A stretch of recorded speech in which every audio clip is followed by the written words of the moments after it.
I hope everything's going well with the revision on your papers. I just wanted to show you an example of some things to look for and to work on when you're revising.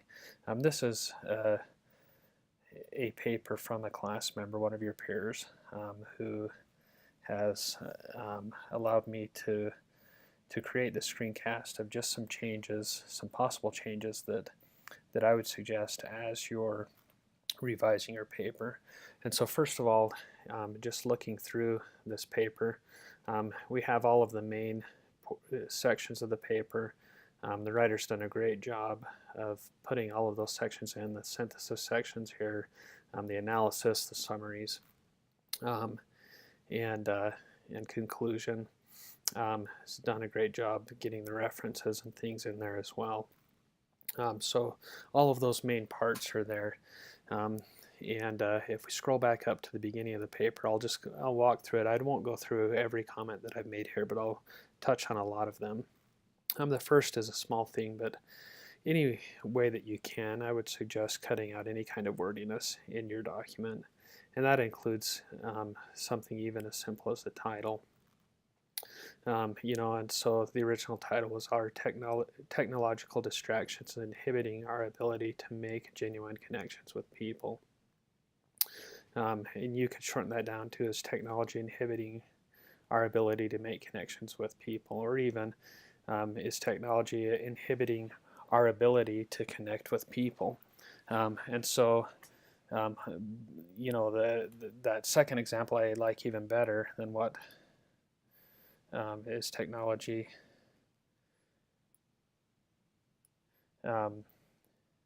inhibiting our connections with people. That even is much shorter, and so look for ways that you can cut out words that aren't necessary wherever you can. Going down into the writer's paper, you'll notice that this introduction to begin with, it was all one paragraph. One thing that I would suggest is, and it's paragraph breaks are kind of an arbitrary thing, but realize that if you can break things into paragraphs, it's going to make it much easier for the reader to understand what you're getting at. And so I've broken it up from what I see are the three main ideas that are talked about in the introduction. My first comment here at the end of the first paragraph is to simplify these sentences. And so here's an example of a way to make this sentence much simpler than what it originally was.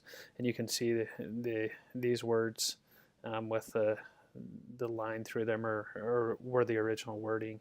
Anywhere that's underlined are words that I've added in.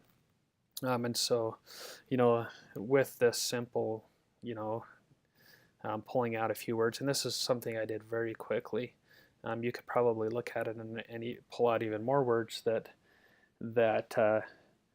don't change the meaning of the sentence and actually make it stronger by shortening the sentence.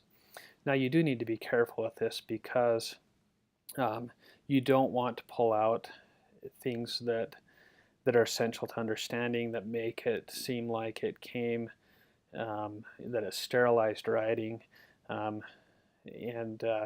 so you want to be very careful with that. Moving on down,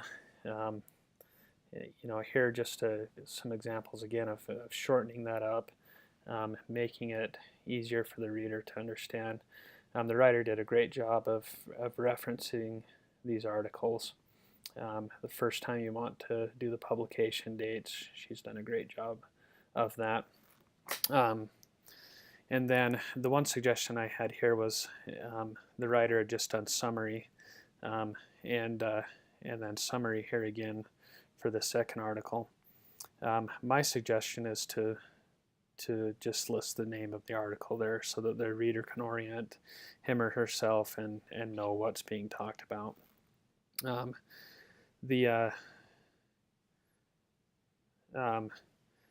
With this introduction of the author in her article, Can you hear me now? Sherry Turkle. One suggestion I would have is not to list every single credential that that author has that's listed in your text, but to pick out the thing that's most important to the subject he or she is writing about. And so, it may not be the most important thing that she was educated at Harvard, but the professor of social studies of sciences and technology at MIT is relevant to what she's talking about in the article. And possibly so is the director of MIT Initiative on Technology and Self. And so, for me personally, I would cut out the educated at Harvard University portion of that. Rarely will that be the most important thing that an author's done. Sometimes it is. If she were writing about the technology at Harvard, then yeah, I would leave that in there because she obviously has experience with that. Yeah, going on down again, yeah, we get to this comment here, and that is just use of commas. And you've probably heard it both ways, that when you're doing a list of items, to put a comma between each item. And a lot of people will say it's optional to put the last comma in here before the and or the or, before the final item. And depending on the style guide you're using, it really is. I prefer the Oxford comma, putting the comma between each item. I put that in a previous post, a previous announcement. But my suggestion would be that you use either one style or the other, that you either don't include it or that you do. And the reason I've marked it here is because the writer of this article actually went back and forth where the Oxford comma was used as sometimes and sometimes it wasn't. Here I've just marked using redundant language. Online and virtual, they're the same thing. And redundant wording, you've got create and create very close together.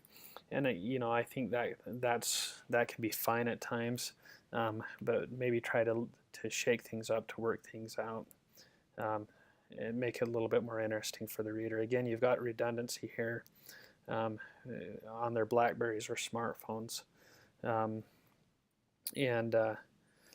just cut out any redundant wording that you have, but are actually on their smartphones would probably be what I would use. Here, just make sure you're using the right word. Spell check obviously didn't catch along, but I think the writer meant alone. Again, we've got something that can be cut down here. Simplify. This could be social media. Accustomed to living our lives in public on social media. Again, just suggested that you put the name of the article with summary. Here, this is just something to remember. The comma, if there's a comma, it never goes after a quotation mark. It always goes inside the quotation mark, even if it is not part of what is being quoted or the name of the article. If there's a comma needed in a sentence, it always goes inside the quotation mark. And one thing to avoid is the use of negative language. Even the word not can create a negative connotation in the reader's mind as they're reading, and they view you as the writer as negative.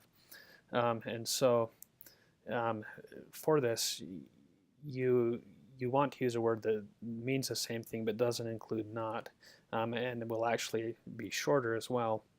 If you use the word eliminates, if you put which eliminates deep thought,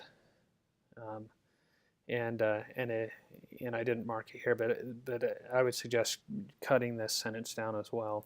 That has resulted in a loss of ability to think for ourselves.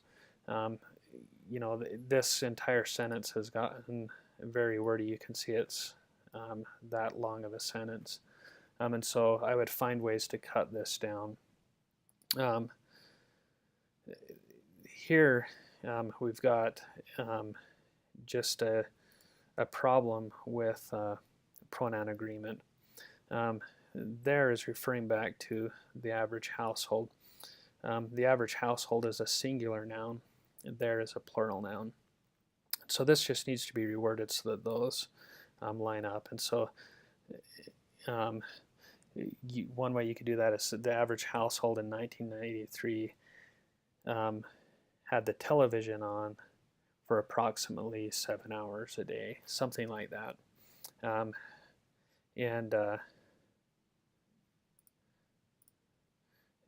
Here again you've got something that's repeated.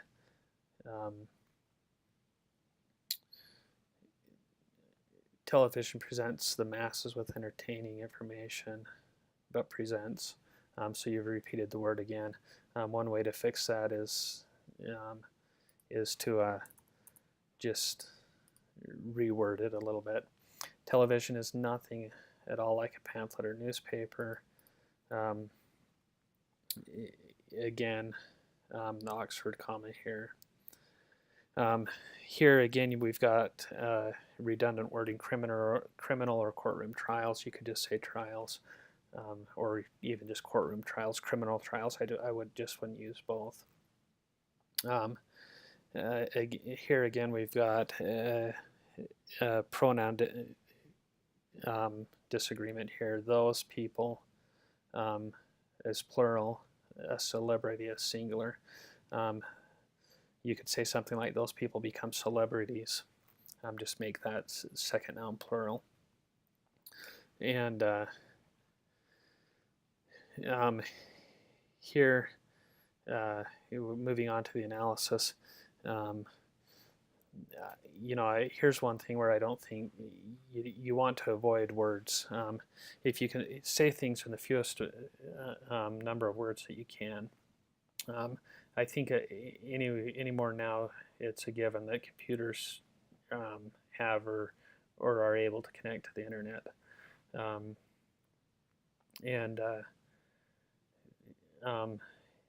This is just a little bit of an awkward wording choice. Sherry Turkle, in her article, Can You Hear Me Now?, explores the obsession people have, and on. And so maybe look at different ways that you can word it to make it sound a little bit different. In her article, Can You Hear Me Now?, Sherry Turkle explores, and so that just a little bit different way of looking at that. Or since we've already introduced the articles here, you could even say Sherry Turkle explores and not even mention the name of the article, and I think that would be fine as well. Going to this one again, just a wording choice. Explores the obsession people have. You could say explores people's obsessions with. Current and modern, redundant wording again. Current and modern mean the same thing with modern technology, and again another redundant wording choice. And use of internet and smartphones or tablets. You're just talking again about modern technology, and so this last portion of the sentence could probably be deleted. One thing to mention is that unless you're providing a direct quote from an article, you don't need to include the page number. If you just introduce it as Sherry Turkle talks about this, then I think you're fine. This is a repeated sentence, almost word for word from the summary, and so I would suggest not repeating that again. You're wanting to be presenting new ideas here rather than just rehashing something that you've talked about before. Again, here's an option for rewording. One thing that I've suggested here is that that you include or give equal billing to Postman as you've given to Turkle. And so if you look at the space you've given to Turkle and then look at the space you've given to Postman, there's a little bit of a discrepancy there. And so I would suggest doing that. And again, down here, you switch back to Turkle. Well, no, that's in the contrast section, so I'll talk about that again. Here are just some suggested wording changes to make it flow a little bit better, to make your sentences shorter. Here, again, now that you are doing a direct quote, you need to include a page number after this quote. And then again, this one doesn't need to be here.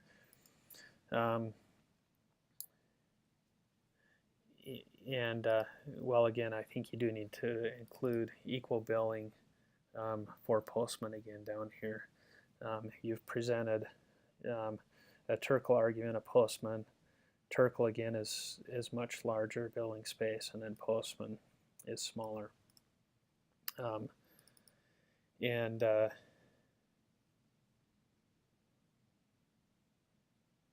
Just one moment while I find this comment. This, I think, is a little bit redundant text, and I think you can pull this out and maybe develop this idea down here a little bit more. Moving on to the contrast section, I'm not going, just for time, I'm not going to talk about all the deletions and things. But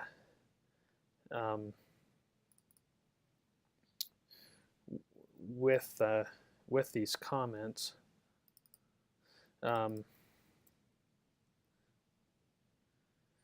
again, we've got a pronoun disagreement here.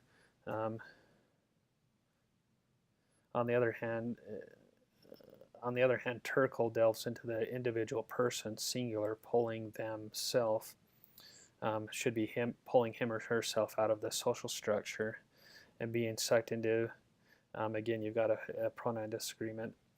I would say instead of his or her own world of technology, I would say delves into the individual person, pulling him or herself out of the social structure and being sucked into a world of technology. Here you've got back-to-back quotes from Turkle. I'm assuming they're on the same page because of this. The way that you would want to do this is to use ellipses, and so you leave the period there and you would add 3 periods in there, delete out the quotation marks.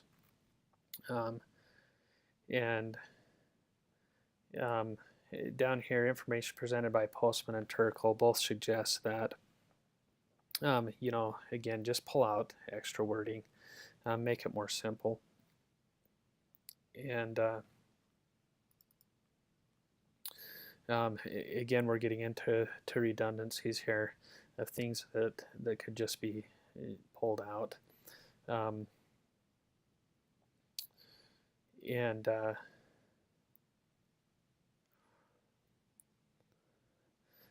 Again, these are more of similar things. Redundancies, ways to shorten your word count to make it clearer to the reader. One thing that I would suggest, and I want you to look at both the introduction and the conclusion together, is that you know, you post a great question here. Are modern technologies inhibiting our ability to make genuine connections with people? It's a very valid, interesting question. But I feel like you don't have a thesis that shows me where you're going with this.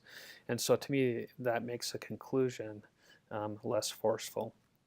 And so I would suggest, if you look at the sample paper, this is, look at the the thesis statement here. Examining these essays leads to the discovery of 3 benefits of thinking individually. And so she states independent thinkers cannot be controlled by people or trends. Independent thinkers never blindly follow the crowd, and independent thinkers learn when to accept limits. And then she goes on and she touches on each one of those subjects throughout the essay, and especially in the synthesis section. And so I would suggest, as you look at your introduction, find a strong thesis. What are you touching on in the synthesis section? What are the main points? And lay it out as a roadmap, as the student did in the sample paper. That this is a roadmap, and you know she's going to touch on these things. And then when you go to the conclusion, she touches on those things again and reinforces them, and then leaves the reader with the question of, what are you going to do about it?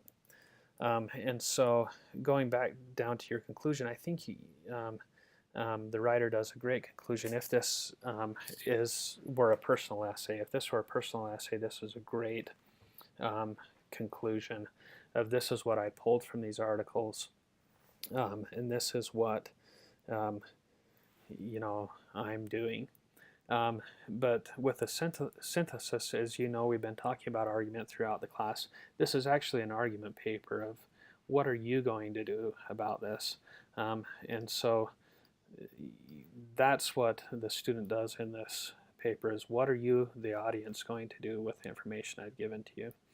And so you've done a great job of synthesizing this. I've left you some comments in here about some other things that you could work on, but just the use of I and we and things in here makes it so the reader has no connection with this. And so I would suggest looking at the conclusion in the sample synthesis essay, and leave it with, what are you now, writer, going to do with this information I've given to you? These are the things that are affecting us. What are you going to do, rather than what I'm doing? And so those are the main suggestions that I would have for your essay. I think it's been done well. It's a great start, and you're going in the right direction. All right, thanks.